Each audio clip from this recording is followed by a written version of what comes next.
ابتدا ہے رب جلیل کے بابرکت نام سے جو دلوں کے بھید خوب جانتا ہے۔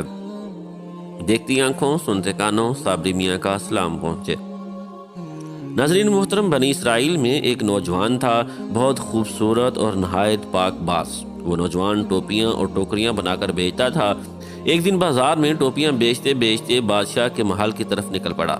محل میں ایک حسین شہزادی کی اس پر نظر پڑی تو اس نے اپنی خادمہ کو بھیج کر اس نوجوان کو بلوا لیا۔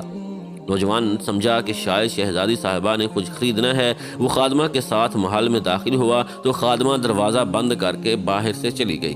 شہزادی برہنہ حالت میں سامنے آ گئی اور بولی، اے حسین نوجوان، میرے قریب آ اور میری خواہشیں پوری کرو۔ نوجوان نے کہا، کیا شہزادی، اس رب سے ڈر جو بڑا بے نیاز ہے۔ شہزادی نہ مانی اور دھمکی دینے لگ پڑی کہ اگر تو نے میری تسکین پوری نہ کی تو میں بادشاہ سلامت کے پاس شور مچاتی اسی حالت میں جاؤں گی اور کہوں گی کہ اس نوجوان نے میری عزت زبردستی لوٹنے کی کوشش کی ہے۔ اب نوجوان بڑا پریشان ہوا اور کچھ سوچ کر بولا، اچھا مجھے نہانے کی اجازت دی جائے تاکہ میں صاف ستھرا ہو جاؤں۔ شہزادی بولی، ٹھیک ہے، پر یہاں نہیں نہانا تم نے، کیونکہ تم بھاگ جاؤ گے۔ تم اس خادمہ کے ساتھ 40 فٹ اوپر محل کی چھت پر جا کر نہاؤ۔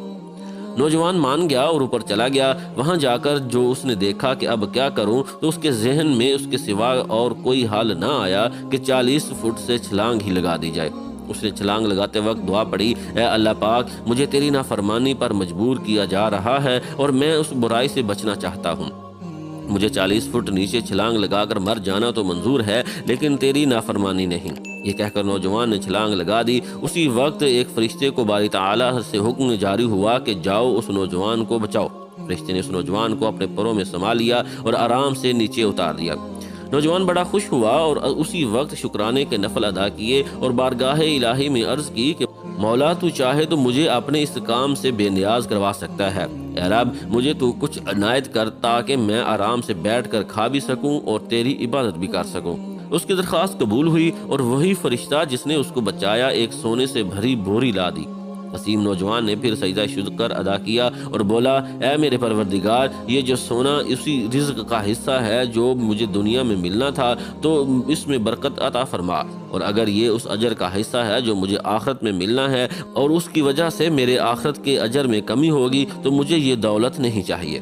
نوجوان کو ایک غائبانہ آواز آئی، یہ جو سونا تجھے عطا کیا گیا ہے اس صبر کا 17واں حصہ ہے جو تو نے اس گناہ سے بچنے کے لیے کیا۔ اس نوجوان نے کہا، اے میرے مالک، مجھے ایسے خزانے کی حاجت نہیں جو آخرت میں میرے اجر میں کمی کا باعث بنے۔ چنانچہ نوجوان نے جب یہ بات کہی تو سارا سونا اسی وقت غائب ہو گیا۔